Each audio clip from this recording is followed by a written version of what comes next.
ನಮಸ್ತೆ ಆತ್ಮೀಯ ಮಿತ್ರರೇ, ತಮಗೆ ವರನಿಧಿ ಕನ್ನಡ ನ್ಯೂಸ್ಗೆ ಆತ್ಮೀಯ ಸ್ವಾಗತ. ಇದು ಜನಪರ, ವಸ್ತುನಿಷ್ಠ, ನಿಖರ ಹಾಗೂ ಸತ್ಯದ ಹಾದಿಯಲ್ಲಿ.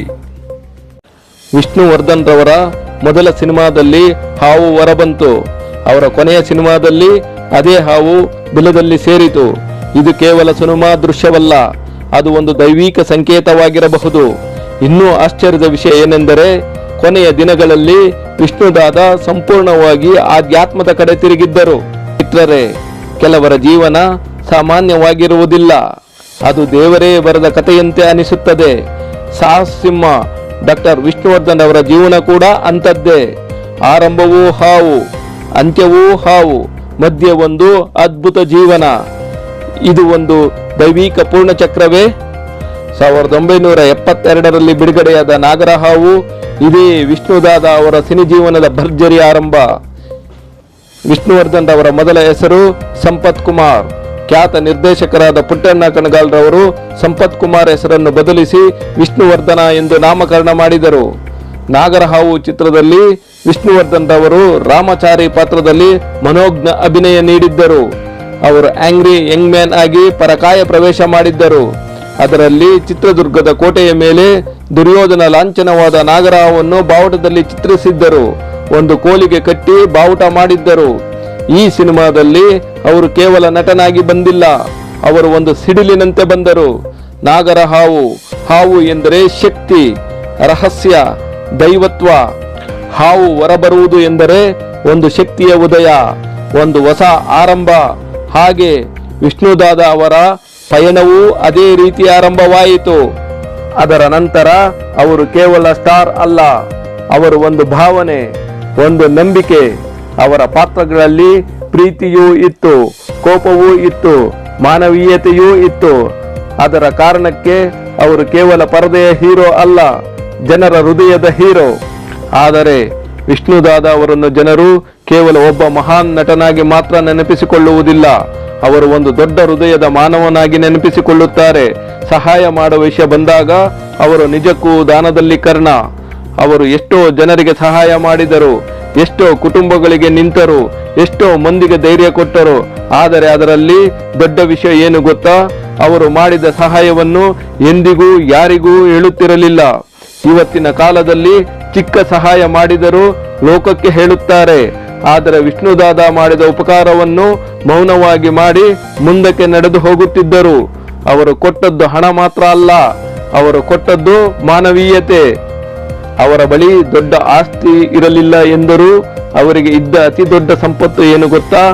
ಜನರ ಅಭಿಮಾನ, ಜನರ ಪ್ರೀತಿ, ಜನರ ಹೃದಯದಲ್ಲಿ ಪಡೆದ ಸ್ಥಾನ. ಅದೇ ವಿಷ್ಣುದಾದ ಅವರ ನಿಜವಾದ ಆಸ್ತಿ. ಬ್ಯಾಂಕ್ನಲ್ಲಿ ಕೋಟಿ ಕೋಟಿ ಇರದೇ ಇರಬಹುದು, ಆದರೆ ಕೋಟ್ಯಾಂತರ ಹೃದಯಗಳಲ್ಲಿ ಜಾಗ ಪಡೆದವರು ವಿಷ್ಣುದಾದ. ಮನೆ, ಜಮೀನುಗಳೇ ಆಸ್ತಿ ಅಲ್ಲ, ಜನರ ಪ್ರೀತಿ ಎಂಬ ಅಮೂಲ್ಯ ಸಂಪತ್ತಿನ ಮಾಲೀಕರಾಗಿದ್ದರು ವಿಷ್ಣುವರ್ಧನ್ ರವರು.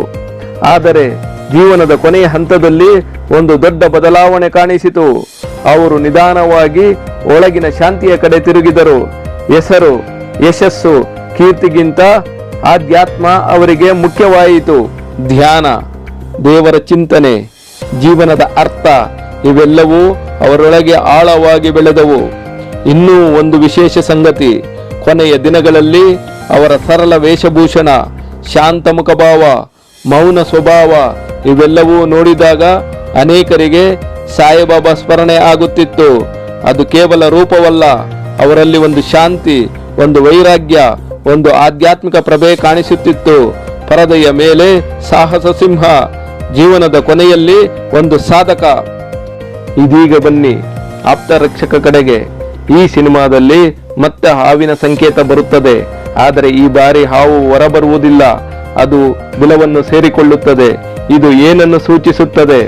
ಮೂಲಕ್ಕೆ ಮರಳುವುದು, ಪ್ರಕೃತಿಗೆ ಲೀನವಾಗುವುದು, ಒಂದು ಚಕ್ರ ಪೂರ್ಣವಾಗುವುದು. ನಾಗರ ಹಾವಿನಲ್ಲಿ ಹೊರಬಂದ ಶಕ್ತಿ ಆಪ್ತ ರಕ್ಷಕದಲ್ಲಿ ಮೌನವಾಗಿ ಮರಳಿತು. ಮಧ್ಯೆ ವಿಷ್ಣುದಾದ ಅವರ ಜೀವನ, ಯಶಸ್ಸು, ಪ್ರೀತಿ, ಮಾನವೀಯತೆ ಮತ್ತು ಕೊನೆಯಲ್ಲಿ ಆಧ್ಯಾತ್ಮ. ನಾಗರ ಹಾವಿನಲ್ಲಿ ಹಾವು ಹೊರಬಂದಿತು, ಆಪ್ತ ರಕ್ಷಕದಲ್ಲಿ ಹಾವು ಬಿಲವನ್ನು ಸೇರಿತು. ಆರಂಭವೂ ಹಾವು, ಅಂತ್ಯವೂ ಹಾವು, ಮಧ್ಯೆ ಒಂದು ಮಹಾನ್ ಜೀವನ. ಕೊನೆಯಲ್ಲಿ ಶಾಂತ ಮುಖದಲ್ಲಿ ಸಾಯಿಬಾಬಾ ಸ್ಮರಣೆ ತರ ಕಾಣಿಸಿದ ಒಂದು ಆಧ್ಯಾತ್ಮಿಕ ಪ್ರಭೆ. ವಿಷ್ಣುದಾದ ಬಂದರು, ತಮ್ಮ ಕರ್ತವ್ಯ ಮುಗಿಸಿದರು ಮತ್ತು ಮೌನವಾಗಿ ಮರಳಿದರು. ಮಿತ್ರರೇ, ನಿಮಗೆ ಏನು ಅನಿಸುತ್ತದೆ? ಇದು ದೈವಿಕ ಸಂಕೇತವೇ? ಕಾಮೆಂಟ್ನಲ್ಲಿ ನಿಮ್ಮ ಅಭಿಪ್ರಾಯ ತಿಳಿಸಿ. ವಿಷ್ಣುದಾದ ಅಭಿಮಾನಿಯಾಗಿದ್ದರೆ ಲೈಕ್ ಮಾಡಿ, ಸಬ್ಸ್ಕ್ರೈಬ್ ಮಾಡಿ. ಜೈ ಕನ್ನಡ, ಜೈ ವಿಷ್ಣುದಾದ. ಇಂಥ ಪ್ರಮುಖವಾದ ವಸ್ತುನಿಷ್ಠ ವರದಿಗೆ ವರನಿಧಿ ಕನ್ನಡ ನ್ಯೂಸ್ ಅನ್ನು ಲೈಕ್ ಮಾಡಿ. ಸಬ್ಸ್ಕ್ರೈಬ್ ಮಾಡಿಲ್ಲವೆಂದರೆ ಸಬ್ಸ್ಕ್ರೈಬ್ ಮಾಡಿ, ಬೆಲ್ ಐಕಾನ್ ಒತ್ತಿ ಮತ್ತು ಕಮೆಂಟ್ ಹಾಗೂ ಶೇರ್ ಮಾಡಿ.